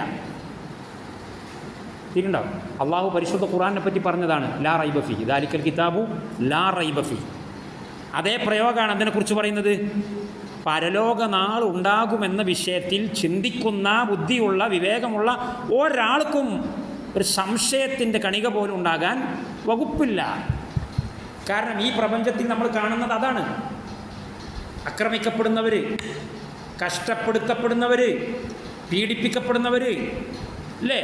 അപ്പോൾ പെട്ടെന്ന് അവർക്കുള്ള നീതി ലഭിക്കാതെ ഒരു സുപ്രഭാതത്തിൽ ഈ പ്രപഞ്ചം അങ്ങ് കണ്ണടക്കുക, എല്ലാ അധ്യായങ്ങളും അവസാനിക്കുക, ഇനി ഇതിൻ്റെ ഒരു തുടർച്ചയില്ലാതിരിക്കുക എന്ന് പറയുന്നത് ഒരു മനുഷ്യൻ്റെ ബുദ്ധിയും എന്ത് ചെയ്യൂല, അംഗീകരിക്കൂല. ലാ റൈബ ഫീ. കണ്ടോ? അപ്പോൾ പ്രപഞ്ചം അത് നമുക്ക് ഉപകാരമാകുന്നത്, അത് അള്ളാഹുവിൻ്റെ കാരുണ്യമാകുന്നത്, അള്ളാഹുവിൻ്റെ കാരുണ്യത്തിൻ്റെ ഭാഗമായിട്ട് പരലോക നാളും വിചാരണ ദിവസവും ഉണ്ടാകുന്നത്, ഇതൊക്കെ മനുഷ്യൻ പ്രഖ്യാപിക്കണം സൂറത്തുൽ ഫാത്തിഹയിലൂടെ. അപ്പോൾ അള്ളാഹുവിന് നന്ദി എന്ന നിലക്ക് നമ്മൾ ഇബാദത്ത് ചെയ്യണം. ഇയ്യാക നഅ്ബുദു, അത് അള്ളാഹുവിന് മാത്രമേ പറ്റുള്ളൂ. നമ്മൾ നേരത്തെ പറഞ്ഞില്ലേ, പ്രകൃതി പ്രതിഭാസങ്ങൾക്കൊന്നും ഇബാദത്തുകളില്ല, അള്ളാഹുവിന് മാത്രം ഇബാദത്ത്. അള്ളാഹുവിന് മാത്രമേ സഹായം ചോദിക്കാൻ പാടുള്ളൂ. പക്ഷേ എങ്ങനെയാണ് ഇബാദത്ത് ചെയ്യേണ്ടതെന്ന് നമുക്കറിയില്ല. അതുകൊണ്ട് അതിൻ്റെ രൂപരേഖ, അതിൻ്റെ മാർഗരേഖ നീ തന്നെ പഠിപ്പിച്ചു തരണം എന്ന് അള്ളാഹുവിനോട് ആവശ്യപ്പെടുന്നു. ഇഹ്ദിന സിറാത്തൽ മുസ്തഖീം. ഈ ആവശ്യം മുമ്പിൽ വെക്കുക എന്നതാണ് സൂറത്തുൽ ഫാത്തിഹയുടെ ഏറ്റവും മുഖ്യ പ്രമേയം. സൂറത്തുൽ ഫാത്തിഹയുടെ ഏറ്റവും പ്രധാനപ്പെട്ട വിഷയമാണ് ഇത്, ത്വലബുൽ ഹിദായ. സൂറത്തുൽ ഫാത്തിഹയുടെ ഒരു പേര് പോലും സൂറത്തു താലീമിൽ മസ്അല എന്നാണ്. സൂറത്തു താലീമിൽ മസ്അല, ചോദിക്കാൻ പഠിപ്പിക്കുന്ന അധ്യായം. എന്താണ് ചോദിക്കേണ്ടത്? നമ്മൾ ചോദിക്കുമല്ലോ. എന്താ ചോദിക്കേണ്ടത്? ശാപ്പാടാണ് ചോദിക്കേണ്ടത്? ആരോഗ്യമാണോ ചോദിക്കേണ്ടത്? പിന്നെ ഭാര്യനെ ചോദിക്കേണ്ടത്? ഭർത്താവിനെ ചോദിക്കേണ്ടത്? സന്താനം? ഒരു മനുഷ്യൻ, ബുദ്ധിയുള്ളൊരു മനുഷ്യൻ ചോദിക്കേണ്ടത് എന്താണ്, ആരോടാണ്, ഏത് രീതിയിലാണ് എന്ന് പഠിപ്പിക്കുകയാണ് സൂറത്തുൽ ഫാത്തിഹ. പെട്ടെന്ന് തട്ടിക്കാറി ചോദിക്കാനല്ല. ചോദിക്കുന്നതിന് മുമ്പ് ചോദിക്കപ്പെടുന്ന ആളോട് കാണിക്കേണ്ട എല്ലാ മര്യാദയും കാണിക്കണം. അൽഹംദുലില്ലാഹി റബ്ബിൽ ആലമീൻ അർറഹ്മാനിർ റഹീം മാലികി യൗമിദ്ദീൻ, ഇങ്ങനെ പറഞ്ഞിട്ടാണ് ചോദ്യത്തിലേക്ക് വരുന്നത്. ഇഹ്ദിനസ് സിറാത്തൽ മുസ്തഖീം, നേരായ വഴി. ആ നേരായ വഴിയെ ഐഡൻറ്റിഫൈ ചെയ്യുന്നത് സിറാത്തൽ ലദീന അൻഅംത അലൈഹിം, മുൻഗാമികളായ പ്രവാചകന്മാർ അവരെ പിൻപറ്റിപ്പോന്ന അവരുടെ അനുയായികളുടെ വഴി. അപ്പം നമ്മളെന്താ പറഞ്ഞത്? സിറാത്തൽ ലദീന അൻഅംത അലൈഹിം, നീ അനുഗ്രഹിച്ചവരുടെ വഴി. നീ അനുഗ്രഹിച്ചവരുടെ, അപ്പം നീ അനുഗ്രഹിച്ചവർ എന്ന് പറഞ്ഞാൽ ആര്? ഫിറഔൻ്റെ വഴിയാണോ? ഫിറൗൻ അള്ളാഹു അനുഗ്രഹിച്ചിട്ടില്ലേ? ഖാറൂൻ മുതലാളി അള്ളാഹു അനുഗ്രഹിച്ചവനല്ലേ? അപ്പോൾ ഓൻ്റെ വയ്യ? അല്ലെങ്കിൽ നമ്മളെ നാട്ടിലുള്ള ഫാസിസ്റ്റുകൾ, സിയോണിസ്റ്റുകൾ, അവരൊക്കെ അള്ളാഹു അനുഗ്രഹിച്ചു. നമ്മൾ നേരത്തെ പറഞ്ഞില്ലേ, സൂര്യൻ, ചന്ദ്രൻ, നക്ഷത്രങ്ങൾ, വെള്ളം, ആരോഗ്യം, സൗന്ദര്യം, സമ്പത്ത്, വിദ്യാഭ്യാസം, ഇതൊക്കെ അള്ളാഹുവിൻ്റെ അനുഗ്രഹങ്ങളാണ്. ഈ അനുഗ്രഹങ്ങൾ ഒരുപാട് ഏറ്റവും കൂടുതൽ കിട്ടിയിട്ടുള്ളത് ആർക്കാണ്? ഇസ്ലാം വിരോധികൾക്കാണ്. അപ്പം അള്ളാഹു അനുഗ്രഹിച്ചവർ എന്ന് പറഞ്ഞാൽ ആദ്യം ആരാ വരിക? ഓല വരിക അല്ലേ? ഓല വയ്യോ, സിറാത്തൽ ലദീന അൻഅംത അലൈഹിം. അപ്പം അവിടെ ഒരു തിരുത്തൽ വേണം. തിരുത്തലല്ല, ഒരു വിശദീകരണം വേണം. എന്താ വിശദീകരണം? പടച്ചോനെ നീ അനുഗ്രഹിച്ചതെന്ന് പറഞ്ഞാലേ നിൻ്റെ ശാപ്പാട് കഴിച്ചവരൊക്കെ അല്ല, നിൻ്റെ ആരോഗ്യവും നിൻ്റെ സമ്പത്തും യഥേഷ്ടം കൈപ്പറ്റിയവരെ കുറിച്ചല്ല ഞാനാ പറയുന്നത്. ഗൈരിൽ മഗ്ദൂബി അലൈഹിം ഉണ്ടാവും, ഗൈരിൽ മഗ്ദൂബി. അപ്പം അള്ളാഹു അനുഗ്രഹിച്ചവർ, അള്ളാഹുവിൻ്റെ അനുഗ്രഹത്തിന് പാത്രമായവർ എന്ന് പറയുന്നിടത്ത് രണ്ട് രീതിയുണ്ട്. ഏതാ രണ്ട് രീതി? ഒന്ന് യഥാർത്ഥത്തിൽ അനുഗ്രഹിക്കപ്പെട്ടവർ, മറ്റൊന്ന് പ്രത്യക്ഷത്തിൽ അനുഗ്രഹിക്കപ്പെട്ടവർ. യഥാർത്ഥത്തിൽ അനുഗ്രഹിക്കപ്പെട്ടവരാരാണ്? അമ്പിയാക്കന്മാരും അവരെ പിന്തുടർന്ന് വന്നവരാണ്. അവർക്ക് ലഭിച്ചിട്ടുള്ളതാണ് യഥാർത്ഥ അനുഗ്രഹം. അതിന് പൈസ കുറച്ച് കുറവാണെങ്കിലും, ആരോഗ്യം കുറച്ച് കുറവാണെങ്കിലും, ദുനിയാവ് കുറച്ച് കുറവാണെങ്കിലും അവർക്ക് ലഭിച്ചിട്ടുള്ള മറ്റ് കാര്യങ്ങളൊക്കെ ഇല്ലേ? ആത്മീയ വിജ്ഞാനീയങ്ങൾ, ദൈവവിശ്വാസം, പരലോക ചിന്ത, ഇത്തരം കാര്യങ്ങളില്ലേ? ഇതാണ് ഏറ്റവും വലിയ അനുഗ്രഹം. ഈ അനുഗ്രഹം ആർക്ക് കിട്ടിയിട്ടില്ല? ജൂതനും ക്രിസ്ത്യാനിക്കും കിട്ടിയിട്ടില്ല. അതുകൊണ്ടാണ് അവിടെ നിങ്ങൾക്കൊരു തെറ്റിദ്ധാരണ വേണ്ട. സിറാത്തൽ ലദീന അൻഅംത അലൈഹിം എന്ന് പറയുമ്പോൾ ഫിറഔനും ഖാറൂനും നമ്രൂദും ആണെന്ന് വിചാരിക്കേണ്ട. ഗൈരിൽ മഗ്ദൂബി അലൈഹിം വലദ്ദാലീൻ, അത് ജൂതന്മാരെ വഴിയല്ല, ക്രിസ്ത്യാനികളുടെയും വഴിയല്ല. അങ്ങനെയുള്ള ആളുകളുടെ വഴിയാണ്, ആ വഴിയിലൂടെയാണ് നീ എന്നെ വഴി നടത്തേണ്ടത്. അപ്പോഴേ യഥാർത്ഥത്തിലുള്ള ഇബാദത്ത് ആവുകയുള്ളൂ. ഇതാണ് ഫാത്തിഹ പഠിപ്പിക്കുന്നത്. ഈ ചിന്താരീതിയിൽ ഇസ്ലാമിനെ പരിചയപ്പെടുത്താൻ വളരെ ലളിതമായിട്ട് നമുക്ക് സാധിക്കും. ഇനി വേറെയും സൂക്തങ്ങൾ, പരിശുദ്ധ ഖുർആനിൽ വേറെയും സൂക്തങ്ങൾ നമുക്ക് കാണാൻ കഴിയും. ഉദാഹരണത്തിന് സൂറത്തു അൽ മാഇദ, സൂറത്തു ആലു ഇമ്രാൻ. സൂറത്തു ആലു ഇമ്രാൻ്റെ 190 മുതൽ 200 വരെ, 200 സൂക്തമാണല്ലോ സൂറത്തുൽ മാഇദ, സൂറത്തു ആലു ഇമ്രാൻ. അത് 190ാമത്തെ സൂക്തം മുതൽ 200ാമത്തെ സൂക്തം വരെ നബി സല്ലല്ലാഹു അലൈഹി വസല്ലം തങ്ങൾ രാത്രിയിൽ കിടന്നുറങ്ങിയിട്ട് തഹജ്ജുദിന് വേണ്ടി എഴുന്നേൽക്കുമ്പോൾ പാരായണം ചെയ്യാറുണ്ടായിരുന്ന സൂക്തങ്ങളാണ്. ഒരു ദിവസം രാത്രി ഉമ്മുൽ മുഅ്മിനീൻ മൈമൂന റളിയല്ലാഹു അൻഹയുടെ വീട്ടിൽ നബി സല്ലല്ലാഹു അലൈഹി വസല്ലം കിടക്കാൻ വന്നു, ഉറങ്ങാൻ വന്നു. അപ്പോൾ അബ്ദുല്ലാഹിബ്ൻ അബ്ബാസ് റളിയല്ലാഹു അൻഹുവും ഉണ്ട് അവിടെ. അദ്ദേഹത്തിൻ്റെ അമ്മായിയാണ് ആര്? മൈമൂന. അപ്പോൾ രാത്രി കിടക്കുമ്പോൾ ചെറിയ കുട്ടിയാണ്, ഭാര്യയും ഭർത്താവും കിടക്കുമ്പോൾ അവരുടെ കൂട്ടത്തിൽ അവരുടെ ഇടയിൽ ചെറിയ കുട്ടികളും കിടക്കുന്ന കുഴപ്പമുള്ള സംഗതിയൊന്നുമല്ല. അങ്ങനെ കടന്നുറങ്ങി നബി സല്ലല്ലാഹു അലൈഹി വസല്ലം എഴുന്നേറ്റു. ഈ ചെറിയ കുട്ടി ഇതൊക്കെ നോക്കുന്നുണ്ട്. അബ്ദുല്ലാഹിബ്ൻ അബ്ബാസ് ചെറിയ കുട്ടിയാണ്, പക്ഷേ വിവേകമുള്ള കുട്ടിയാണ്. അപ്പോൾ നബി സല്ലല്ലാഹു അലൈഹി വസല്ലം ഉടനെ എഴുന്നേറ്റു. തഹജ്ജുദിൻ്റെ സമയമായപ്പോൾ എഴുന്നേറ്റു, ചാടി എഴുന്നേറ്റു. രാത്രിയിൽ എഴുന്നേൽക്കുമ്പോൾ ചാടിയിട്ട് എഴുന്നേൽക്കണം, അല്ലെങ്കിൽ അവിടെ തന്നെ കിടക്കും. 10 കൂടി കഴിഞ്ഞിട്ട് നീക്കാം എന്ന് പറയും. ആര്? മറ്റേ ആൾ. അപ്പോൾ പിന്നെ സുബൈ കളാകുന്നത് നമ്മളറിയില്ല. അപ്പോൾ ചാടിയിട്ട് എഴുന്നേൽക്കൽ സുന്നത്താണ്. എഴുന്നേറ്റിട്ട് ആദ്യം കണ്ണൊക്കെ എന്താ പറയുക, കണ്ണ് തിരുമ്മലേ, കണ്ണൊക്കെ തിരുമ്മിട്ട് എന്ത് ചെയ്തു? ഉറക്കം കളഞ്ഞു. ഉറക്കം കളഞ്ഞിട്ട് ആകാശത്തേക്ക് നോക്കിയിട്ട് പ്രവാചകൻ ആലു ഇമ്രാനിലെ 10 സൂക്തങ്ങൾ, ഇന്ന ഫി ഖൽഖി സമാവാതി വൽ അർളി വഖ്തിലാഫിൽ ലൈലി വൻ നഹാരി ലആയാതിൻ ലിഉലിൽ അൽബാബ് الذين يذكرون الله قياما وقعودا وعلى جنوبهم ويتفكرون في خلق السماوات والأرض ما سبحانك ما خلقت هذا باطلا فقنا عذاب النار ربنا إنك من تدخل النار فقد أخزيته وما للظالمين من أنصار ربنا إننا سمعنا مناديا ينادي للإيمان أن آمنوا بربكم فآمنا റബ്ബന ഫഗ്ഫിർ ലനാ ദുനൂബന വഖിനാ അദാബന്നാർ. ഇങ്ങനെ തുടങ്ങിയിട്ട് പോകുന്ന സൂക്താണ്. 10 ആയത്തുകൾ. അബ്ദുല്ലാഹിബ്ൻ അബ്ബാസ് റളിയല്ലാഹു അൻഹു ഇതൊക്കെ കാണുകയാണ്. ചാടി എഴുന്നേൽക്കുന്നു, കണ്ണ് തിരുമുന്നു, ആകാശത്തേക്ക് നോക്കിയിട്ട് ആയത്തുകൾ ഓതുന്നു. പിന്നെ വെള്ളപ്പാത്രത്തിൻ്റെ അടുത്ത് പോയിട്ട് ഒതു ചെയ്യുന്നു, നിസ്കരിക്കുന്നു. ആ നിസ്കരിക്കുന്ന സമയത്ത് അബ്ദുല്ലാഹിബ്ൻ അബ്ബാസ് എന്ത് ചെയ്തു? ബാക്കിൽ വന്ന് കൈയ്യട്ടി. തഹജ്ജുദ് നിസ്കാരമാണ്. തഹജ്ജുദ് നിസ്കാരം നിസ്കരിക്കുമ്പോൾ ബാക്കിൽ ഒരാൾ വന്ന് കൈ കെട്ടിയതുകൊണ്ട് പ്രശ്നമൊന്നുമില്ല. തിരിഞ്ഞോ? പ്രത്യേക സുന്നത്തൊന്നുമില്ല. പക്ഷെ എന്തല്ല, ബിദ്അത്തല്ല. ജമാഅത്തായി നിസ്കരിക്കുന്നതിന് കുഴപ്പമൊന്നും ഇല്ല. നമ്മളിപ്പോൾ ഖിയാമുൽ ലൈൽ എന്ന് പറഞ്ഞ് റമദാൻ പള്ളിയിൽ ഉണ്ടാക്കില്ലേ, കുഴപ്പമുള്ള കാര്യമൊന്നുമല്ല. പ്രത്യേക സുന്നത്തല്ല എന്ന് മാത്രമേ ഉള്ളൂ. അപ്പോൾ അബ്ദുല്ലാഹിബ്ൻ അബ്ബാസ് പിന്നിൽ കൈകെട്ടിയപ്പോൾ പ്രവാചകൻ എന്ത് ചെയ്തു? ഇടത് ഭാഗത്ത് നിന്ന് കൈകെട്ടി. അപ്പോൾ അത് ശരിയല്ലല്ലോ. അപ്പോൾ കുന്നിക്ക് പിടിച്ചിട്ട് എന്ത് ചെയ്ത്? വലത്തോട്ടേക്ക് കൊണ്ടുപോകും. ഇവിടെ നിർത്തി.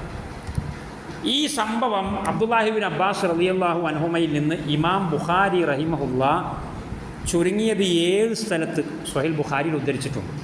എൻ്റെ ഓർമ്മ രക്ഷകിയിട്ടില്ലെങ്കിൽ കൂടുതൽ സ്ഥലങ്ങൾ, ചുരുങ്ങിയത് 7 സ്ഥലത്തെങ്കിലും ഈ ഹദീസ് പല രീതിയിൽ കട്ട് ചെയ്ത് മുറിച്ച് രേഖപ്പെടുത്തിയിട്ടുണ്ട്.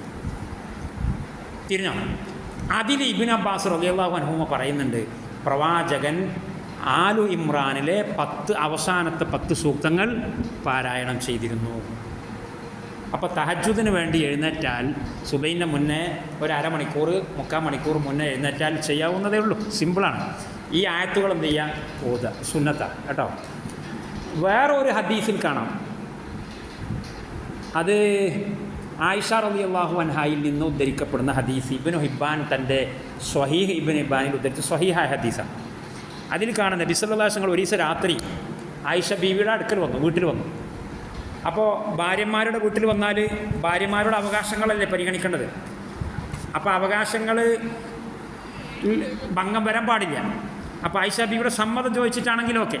അപ്പോൾ ആയിഷ ബീവിനോട് പറഞ്ഞു, ഇന്ന് രാത്രിയിൽ എനിക്ക് എൻ്റെ റബ്ബുമായി സമയം ചെലവഴിക്കാൻ നീ സമ്മതം തരുമോ? അങ്ങനെ സമ്മതം തരാമെങ്കിലും ഓക്കെ. അല്ലെങ്കിൽ പിന്നെ റബ്ബുമായിട്ട്, ഇപ്പോൾ നിസ്കാരമാണ് ഉദ്ദേശം, തിരിഞ്ഞോ? നിസ്കരിച്ച് തീർക്കാൻ പറ്റുമോ? ഒരേ പെണ്ണുങ്ങളെടുക്കുന്ന.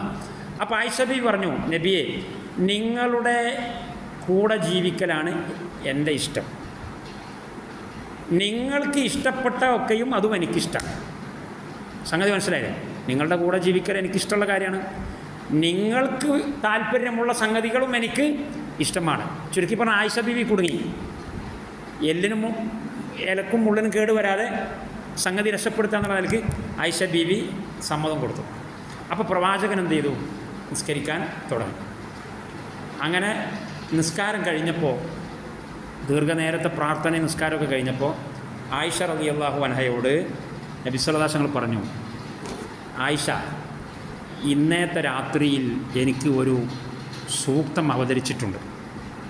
വൈലുൻ ലിമൻ ഖറഅഹ വലം യതദബ്ബർഹ. ആ സൂക്തം പരിചിന്തനം ചെയ്യാതെ, ചിന്തിക്കാതെ, ആലോചിക്കാതെ, തദബ്ബുർ ചെയ്യാതെ ഓതിപ്പോകുന്ന ആൾക്കാരുണ്ടാവുമല്ലോ. ഇങ്ങനെ ഓതിപ്പോകുന്നത് അവർക്കാണ് സർവനാശവും. ആ സൂക്തമാണ് ആലു ഇമ്രാനിലെ 190-ാമത്തെ സൂക്തം. ഇന്ന ഫി ഖൽഖി സമാവാതി വൽ അർളി വഖ്തിലാഫിൽ ലൈലി വന്നഹാരി ലആയാത്തിൻ ലിഉലിൽ അൽബാബ് എന്ന സൂക്തം. തിരിഞ്ഞോ? അപ്പോൾ അത്രയും പ്രധാനപ്പെട്ട സൂക്തമാണ്. അതിലെന്താ പറയുന്നത്? ഏകദേശം സൂറത്തുൽ ഫാത്തിഹയിൽ പറയുന്ന ഒരു ചിത്രമാണ് അതിലുള്ളത്. ഇന്ന ഫി ഖൽഖി സമാവാതി വൽ അർളി വഖ്തിലാഫിൽ ലൈലി വന്നഹാർ. അല്ലേ? പ്രപഞ്ചത്തിലെ പ്രതിഭാസങ്ങൾ, രാപ്പകൽ വ്യതിയാനങ്ങൾ, അതിലെന്തുണ്ടെന്നാണ് പറഞ്ഞത്? ആയാത്തിൻ, ദൃഷ്ടാന്തങ്ങളുണ്ട്. ദൃഷ്ടാന്തങ്ങൾ എന്ന് പറഞ്ഞാൽ എന്താ? ചിന്തിക്കാൻ പ്രേരിപ്പിക്കുന്ന വിഷയങ്ങളുണ്ട്. അതായത് കണ്ടിട്ട് ഇങ്ങനെ അന്തം വിട്ട് നിൽക്കാൻ പാടില്ല, ചിന്തിക്കണം. ആരെ ചിന്തിക്കുള്ളൂ? ലിഉലിൽ അൽബാബ്, ബുദ്ധിയുള്ളവരെ ചിന്തിക്കുള്ളൂ. നാൽക്കാലികളെ പോലെ ജീവിക്കുന്നവരെന്ത് ചെയ്യില്ല? ചിന്തിക്കൂല. ആയാത്തിൽ ലിഉലിൽ അൽബാബ്. എന്നിട്ട് ഈ ബുദ്ധിയുള്ളവരാരാണ്? അല്ലദീന യദ്കുറൂനല്ലാഹ ഖിയാമൻ വഖുഊദൻ വഅലാ ജുനൂബിഹിം വയതഫക്കറൂന ഫി ഖൽഖി സമാവാതി വൽ അർദ്. അവർ പ്രപഞ്ചനാഥനെ സ്മരിക്കുന്നവരാണ് സദാസമയം. ഖിയാമൻ വഖുഊദൻ വഅലാ ജുനൂബിഹിം. ഇനി ഞാൻ അർത്ഥം വെച്ചെന്താ? സദാസമയം, നൃത്തത്തിൽ, ഇരുത്തത്തിൽ, കിടത്തത്തിൽ. ഒരു മനുഷ്യൻ്റെ അവസ്ഥകൾ ഇത്രയല്ലേ ഉണ്ടാവുള്ളൂ. നിൽക്കും ചിലപ്പോൾ, ഇരിക്കും ചിലപ്പോൾ, കിടക്കും ചിലപ്പോൾ. ഇതല്ലാത്ത അവസ്ഥ ഉണ്ടാവും. അപ്പം മനുഷ്യൻ്റെ എല്ലാ അവസ്ഥകളിലും അള്ളാഹുവിനെ ആലോചിക്കുക, അള്ളാഹുവിനെ പറയുക, അള്ളാഹുവിനെ സ്മരിക്കുക. ഈ രീതിയിൽ പോകുന്ന ആളുകളാണ് ബുദ്ധിമാന്മാർ. അവർക്ക് മാത്രമേ ഈ പ്രപഞ്ചത്തിലും പ്രാപഞ്ചിക പ്രതിഭാസങ്ങളിലും എന്തുള്ളൂ? ദൃഷ്ടാന്തം ഉള്ളൂ. എന്നിട്ട് അവർ എന്താ പറയാ? അല്ലേ എന്തേ? വഅലാ ജുനൂബിഹിം വയതഫക്കറൂന ഫി ഖൽഖി സമാവാതി വൽ അർളി റബ്ബനാ മാ ഖലഖ്ത ഹാദാ സുബ്ഹാനക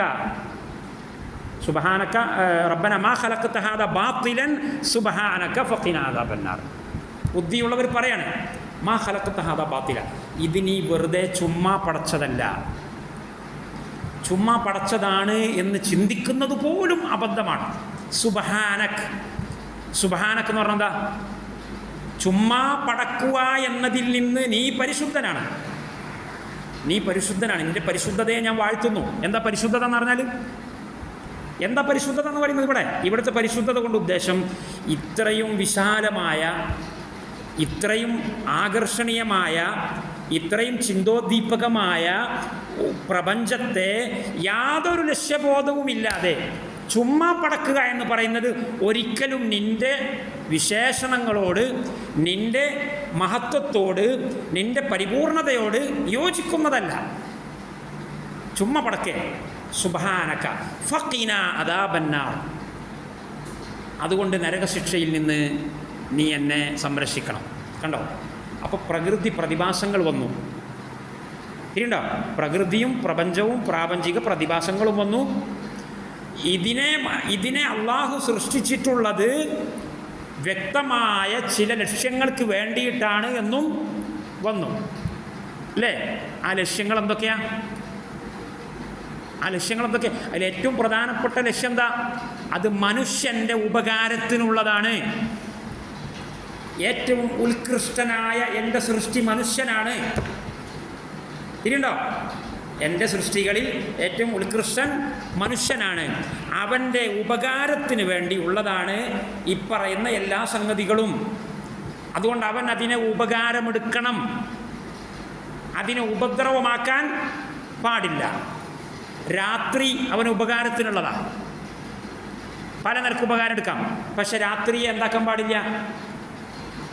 മോഷ്ടിക്കാനും വ്യഭിചരിക്കാനുള്ള അവസരമാക്കാൻ പാടില്ല. പകൽ അവൻ്റെ ഉപകാരത്തിനുള്ളതാണ്. പല നിലക്ക് ഉപകാരം എടുക്കാം. പക്ഷെ പകൽ സമയത്ത് എന്താക്കാൻ പാടില്ല? നടുറോട്ടിലിറങ്ങിയിട്ട് കുഴപ്പമുണ്ടാക്കാൻ പാടില്ല. ഇങ്ങനെ ഓരോ സംഗതികളും ഉപകാരത്തിനുള്ളതാണ്. ആരുടെ? മനുഷ്യൻ്റെ. അതിനെ ഉപദ്രവത്തിനാക്കാൻ പാടില്ല. അതിനെ വെറുതെ സൃഷ്ടിച്ചതാണ് എന്ന് വിചാരിക്കാനും പാടില്ല. അങ്ങനെയൊക്കെ ആവുമ്പോൾ നരകത്ത് പോകും. ഉപകാരത്തിന് സൃഷ്ടിക്കപ്പെട്ട വസ്തുക്കളെ ഉപദ്രവത്തിനാക്കുകയോ അല്ലെങ്കിൽ ഇതിനെയൊക്കെ അള്ളാഹുതആല വെറുതെ പഠിച്ചതാണ് എന്ന് വിചാരിക്കുകയോ ചെയ്താൽ ഓൻ ആരാകും? തനി നികൃഷ്ടനാകും, അതപ്പതിച്ചവനാകും, നാൽക്കാലികളെക്കാളും അതപ്പതിച്ചവനാകും. തിരിയുണ്ടോ? അതുകൊണ്ടാണ് ഫഖീന അദാബന്നാർ എന്നവിടെ പറയുന്നത്. പിന്നെ അതിൻ്റെ ശേഷം പറഞ്ഞു റബ്ബന ഇന്നക മൻ തുദ്ഖിലിൻ നാറ ഫഖദ് അഖ്സൈതഹു മാ ലിസ്സാലിമീന മിൻ അൻസാർ. അവിടെ നരകത്തിനെ പറ്റിയാണ് പറയുന്നത്. തിരിഞ്ഞോ? അപ്പോൾ ദൈവവിശ്വാസം, ഏകദൈവവിശ്വാസം, ഏകദൈവവിശ്വാസം, രക്ഷാശിക്ഷകളെക്കുറിച്ചുള്ള വിശ്വാസം, പരലോക ജീവിതം, ഇല്ലേ? എല്ലാം വന്നില്ലേ? എന്താണ് ഇതിലൂടെ വരാത്തതുള്ളത്? വരാത്ത എന്താ? പ്രവാചക വിശ്വാസം വന്നിട്ടില്ല, അല്ലേ? ശരീഅത്ത് വന്നിട്ടില്ല. പ്രവാചകൻ വരുമ്പോൾ എന്ത് വരിക? ശരീഅത്ത് വരിക. പ്രവാചകൻ വരികയാണ്. റബ്ബന ഇന്നന സമീഅന മുനാദിയൻ യുനാദി ലിൽ ഈമാനി അൻ ആമിനു ബി റബ്ബിക്കും ഫആമന്ന റബ്ബന ഫഗ്ഫിർ ലനാ ദുനൂബന വകഫിർ അന്നാ സയ്യിആതിന വതവഫന മഅൽ അബ്റാർ. പ്രവാചകൻ വന്നില്ലേ? എന്താ അതിൻ്റെ അർത്ഥം? പടച്ചവനെ, നിങ്ങളുടെ രക്ഷിതാവിൽ നിങ്ങൾ വിശ്വസിക്കണം എന്ന് വിളിച്ചു പറയുന്നവനെ ഞങ്ങൾ കേട്ട ഉടനെ തന്നെ ഞങ്ങൾ വിശ്വസിച്ചു. ഫആമന്ന, കേട്ട ഉടനെ തന്നെ ഞങ്ങൾ വിശ്വസിച്ചു എന്നാണ് പറഞ്ഞത്. ആലോചിക്കാൻ നിന്നിട്ടില്ല. എന്തുകൊണ്ട്? ആലോചിക്കേണ്ട ആവശ്യമില്ല. ഞങ്ങൾ ഓൾറെഡി മനസ്സിലാക്കി വച്ച സംഗതിയാണെന്ത്? ദൈവമുണ്ട്, ഏകനാണ്, പ്രപഞ്ചം അനുഗ്രഹമാണ്, അത് ഉപകാരത്തിനുള്ളതാണ്. അതിനെ ഉപകാരത്തിനല്ലാത്ത നിലക്ക് ഡൈവേർട്ട് ചെയ്താൽ നരകത്ത് പോകും, നരകമുണ്ട്, വിചാരണ ഉണ്ടാകും. ഇതൊക്കെ ഞങ്ങൾ നേരത്തെ ചിന്തിച്ച് മനസ്സിലാക്കിയതാണ് ഒരു മനുഷ്യൻ എന്ന നിലയിൽ. അപ്പോഴാണ് ഒരാളുടെ വിളിയാളം കേൾക്കുന്നത്. അയാളെന്താ പറയുന്നത്? ഞങ്ങൾ ഓൾറെഡി മനസ്സിലാക്കിയ സത്യം വിളിച്ചു പറഞ്ഞു. എന്താണ് സത്യം? അൻ ആമിനൂ ബി റബ്ബിക്കും. അപ്പം ഇനി ഞങ്ങൾക്ക് രണ്ടാമത് ആലോചിക്കേണ്ട ആവശ്യമുണ്ടോ? ഈ വിളിച്ചു പറയുന്നയാൾ ഒരു കള്ളനാണെങ്കിൽ പോലും നമ്മളത് വിശ്വസിക്കും. കാരണം പറയുന്നോ കള്ളനാണോ സത്യവാനാണോ എന്നുള്ളതല്ല, എന്താ പറയുന്നത്. ഇപ്പം പകൽ സമയമാണ് എന്ന് ഒരു കള്ളം പറഞ്ഞാൽ നമ്മൾ വിശ്വസിക്കൂലേ? ഓൻ കള്ളനാണ്, അവിടെ വിശ്വസിക്കണമല്ലോ? ഇല്ല. അതുകൊണ്ടാണ് മുനാദിയൻ യുനാദി എന്ന് പറഞ്ഞത്. പ്രവാചകൻ എന്ന് പറഞ്ഞിട്ടില്ല. പടച്ചവനെ ഞങ്ങൾക്കൊരു പ്രവാചകൻ വന്നു, ഒരു സത്യസന്ധനായ ആൾ വന്നു പറഞ്ഞില്ല. പിന്നെന്താ പറഞ്ഞത്? മുനാദിയൻ, ഒരു വിളിച്ചു പറയുന്ന ആൾ, ആരെങ്കിലും ആയിക്കോട്ടെ. ആ വിളിച്ചു പറയുന്ന ആൾ എന്താ പറയുന്നത്? അതാ വിഷയം. യുനാദി, മുനാദിയൻ യുനാദി. റബ്ബന ഇന്നന സമീഅന മുനാദിയൻ യുനാദി ലിൽ ഈമാനി അൻ ആമിനൂ ബി റബ്ബിക്കും. അതുകൊണ്ട് തന്നെ ഞങ്ങൾക്ക് ഒരു സെക്കൻഡ് പോലും ചിന്തിക്കേണ്ട ആവശ്യമില്ല. ഫആമന്ന, ഞങ്ങളാണ്ട് വിശ്വസിച്ചു. കേട്ടോ, പ്രവാചകനായില്ലേ? പ്രവാചകനായാൽ എന്തുണ്ടാവും? ശരീഅത്തും ഉണ്ടാവും. തിരിഞ്ഞില്ലേ? എന്നിട്ട് അദ്ദേഹത്തിൻ്റെ ആവശ്യം അദ്ദേഹം പറയാം. പ്രാർത്ഥനയാണ് അവിടെയും. എന്താണ് ആവശ്യം? ഫഗ്ഫിർ ലനാ ദുനൂബന വകഫിർ അന്നാ. എന്തിനാ ഈ ഫ പറഞ്ഞ്? നേരത്തെ പറഞ്ഞ ഫ എന്തിൻ്റെ? തഅഖീബിൻ്റെ ഫ ആണ്. അൻ ആമിനു ബി റബ്ബിക്കും ഫആമന്ന. ഫ തഅഖീബ്. തഅഖീബ് എന്ന് പറഞ്ഞാൽ എന്താ? ഉടനടി എന്നർത്ഥം വരുന്ന, ഉടനടി. തിരിഞ്ഞോ?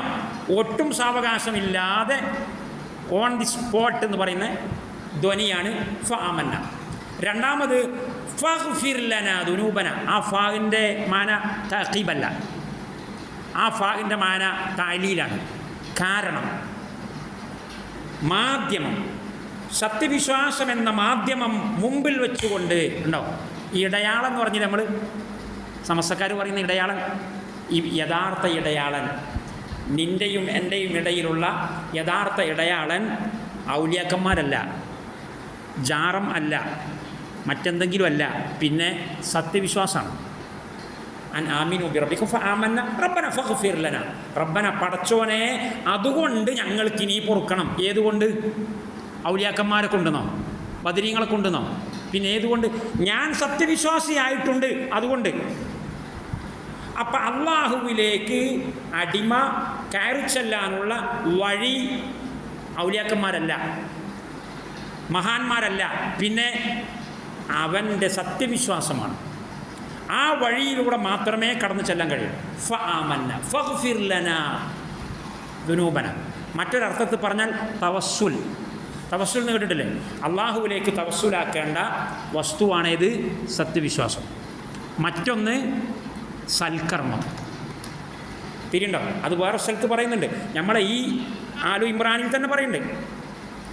ഫസ്തജാബ ലഹും റബ്ബുഹും എത്ര 195 ഫസ്തജാബ ലഹും റബ്ബുഹും അന്നീ ലാ ഉളീഉ അമല ആമിലിൻ മിൻകും മിൻ ദക്കരിൻ ഔ ഉൻസ ബഅദുകും മിൻ ബഅദ് فالذين هاجروا وأخرجوا من ديارهم وأوذوا في سبيلي وقاتلوا وقتلوا لأكفرن عنهم سيئاتهم ولأدخلنهم جنات تجري من تحتها الأنهار ثوابا من عند الله والله عنده حسن الثواب. അവിടെ എന്താ പറയുന്നത്? ഏതെങ്കിലും ഒരുത്തൻ, ആണാവട്ടെ പെണ്ണാവട്ടെ, മിൻ ദക്കരിൻ ഔ ഉൻസ എന്നാ പറഞ്ഞത്. ആണാവട്ടെ പെണ്ണാവട്ടെ, വെള്ളക്കാരനാവട്ടെ കറുപ്പനാവട്ടെ, ഇന്ത്യക്കാരനാവട്ടെ പാകിസ്ഥാനി ആവട്ടെ, അറബി ആവട്ടെ അജമി, ഒരു വേർതിരിവില്ല. തിരിഞ്ഞോ? പേരിൽ മുസ്ലിം ആവട്ടെ വേറെന്താവട്ടെ, പേരല്ല പ്രശ്നം, പേരും ഊരും ഇവിടെ പ്രശ്നമല്ല. ഫസ്തജാബ ലഹും റബ്ബുഹും അന്നീ ലാ ഉളീഉ അമല ആമിലിൻ മിൻകും. ഉണ്ടോ? ആമിൻ എന്ന് പറഞ്ഞാൽ ഏതെങ്കിലും ഒരു പണിയെടുക്കുന്നവൻ. പേരും ഊരും എന്നല്ല പറഞ്ഞിട്ടില്ല. തിരിഞ്ഞോ? ജോലി ചെയ്യുന്ന, സൽക്കർമ്മം ചെയ്യുന്ന ആരാവട്ടെ, ഓൻ്റെ കർമ്മങ്ങൾ ഞാൻ പാഴാക്കൂല. തിരിയുണ്ടോ? എന്നിട്ട് പിന്നെ പറയാണ് ഫല്ലദീന